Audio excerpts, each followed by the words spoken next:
Bonjour tout le monde. Aujourd'hui, on va passer au troisième chapitre pour étudier les composés ioniques de type AB. Donc, puisque ce sont des composés ioniques de type AB, donc on va avoir un cation et un anion. Alors, on va commencer par la structure de type CsCl.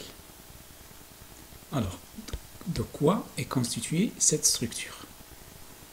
Il s'agit d'un réseau cubique simple, constitué par les ions chlorure, Cl-. Donc les Cl-, ils vont former un cubique simple.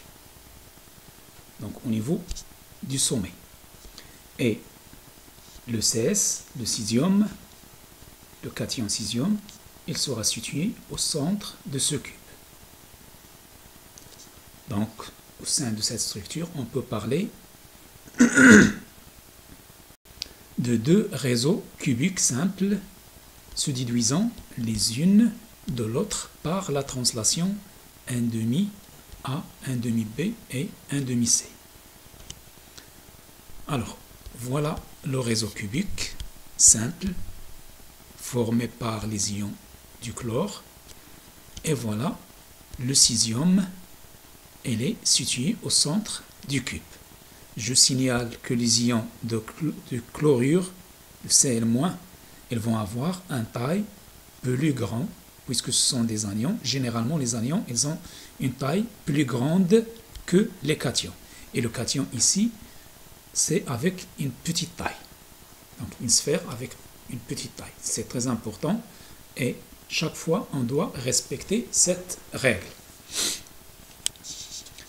Bon, comme on l'a fait pour les structures métalliques, on peut faire maintenant la projection sur le plan X ou Y. Voilà le plan X ou Y. Je représente un carré, c'est très important. Je dois représenter un carré. Je ramène les sommets et je signale le Z de chaque atome. Donc au niveau de ce sommet par exemple, j'ai un atome situé à 0 par rapport à Z et un atome situé à 1 par rapport à Z. Sachant que le X ou Y, je peux les déduire en faisant la projection sur les axes. Ensuite, je passe à la projection de l'autre anion, plutôt de l'autre cation. Le voilà, le cesium, elle est située au centre du carré et je dois signaler qu'elle est située. Les coordonnées réduites pour chaque ion de cette structure. Alors, en considérant que l'anion est sur l'origine, parce qu'on peut choisir l'origine sur le cation. Mais en considérant l'anion sur l'origine, voilà les coordonnées que je vais avoir. Donc pour le chlore, c'est 0, 0, 0. Et pour le cesium, elle est située au centre du cube, donc c'est 1,5, 1,5, 1,5. Là, vous voyez, lorsque j'ai, bon, c'est une règle, généralement, on peut la considérer, vous devez faire attention. Donc, lorsque j'ai 3 zéros sur les coordonnées réduites, ça génère 8 positions. Et si j'ai 2 zéros par exemple, mais la troisième coordonnée elle est différente de 0, je vais avoir 4 positions. Si j'ai seulement un seul 0 sur la coordonnée réduite et les deux autres coordonnées sont différentes de 0, donc je vais générer 2 positions. Donc vous prenez ça comme règle générale.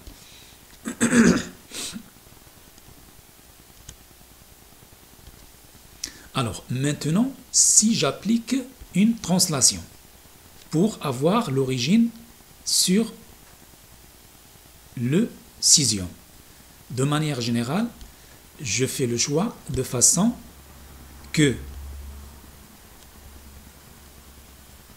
le cation devient origine. Alors, pour que ça soit origine, donc cette coordonnée, ça doit être égal 0. Et cette coordonnée, ça doit être égal 0. Et celle-là, ça doit être égal 0. Donc, qu'est-ce que je dois faire?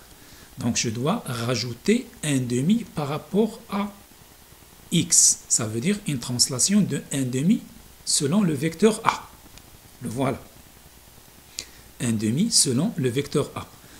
Pour ramener celle-là à 0, donc je dois faire une translation de 1 demi selon le vecteur B. Et pour ramener la troisième coordonnée à 0, je dois faire une translation de 1 demi selon le vecteur C. Donc le vecteur de translation qui peut ramener l'origine sur le cation, c'est T qui est égal 1 demi A plus 1 demi P plus 1 demi C. Donc j'ai rajouté 1 demi sur chaque coordonnée. Je dois le faire aussi pour le chlore. Donc si je rajoute ici 1 demi, ça donne 1 demi. Si je rajoute sur la deuxième coordonnée 1 demi, ça donne 1 demi. La troisième coordonnée, je rajoute 1 demi et ça donne 1 demi. Et bien évidemment, le sixième, puisqu'il est devenu origine, je vais avoir 0, 0, 0 comme coordonnée. Alors, le nombre de motifs. Le chlore, il est situé sur les sommets d'un cube. Donc, j'ai 8 sommets. Et chaque sommet, il est partagé entre 8 cubes. Donc, 8 fois 1 huitième égale à 1. Et pour le sixième, c'est 1 demi, plutôt, il est situé au centre du cube, donc j'ai un cation au centre, donc 1 fois 1, qui appartient 100% au cube, donc fois 1, égale à 1. Donc au total, j'ai un chlore et un sixième. Donc le motif maintenant, il est constitué de deux entités, le chlore et le sixième. Donc c'est la plus petite entité qui se répète. Voilà. Le nombre de motifs, ou bien le groupement formulaire, le langage qu'on utilise, le groupement formulaire c'est CSCl. Un chlore et un sixième par maille. Et par conséquent, j'écris Z égale à 1. Et le motif, c'est CSCl. Donc, c'est la combinaison de ces deux cations. On fait attention, ce n'est pas comme dans le cas des structures métalliques.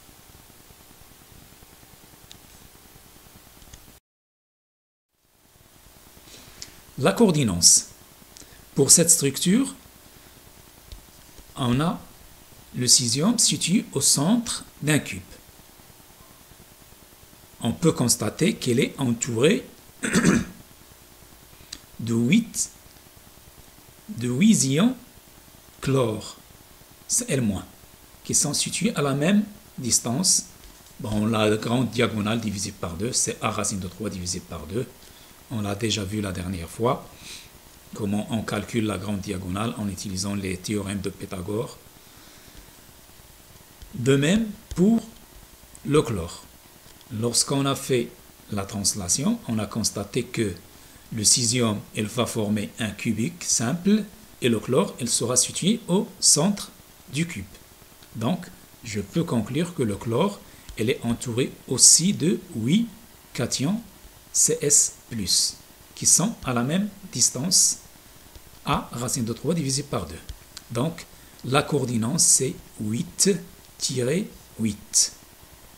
Donc, ici, j'écris la coordinance du cation et là, sur la deuxième position, j'écris la coordinance de l'anion. Voilà, on peut regarder là. Voilà le sixième, il est entouré de 8, 4 en haut et 4 en bas, qui sont situés à la même distance. Maintenant, je vais faire le raisonnement sur le chlore. Je considère 7 atomes-là, ou bien 7 ions. Donc vous voyez, elle est à cette distance par rapport au sixième, à la même distance par rapport au sixième du cube qui est en haut, à la même distance par rapport au cube qui est à côté,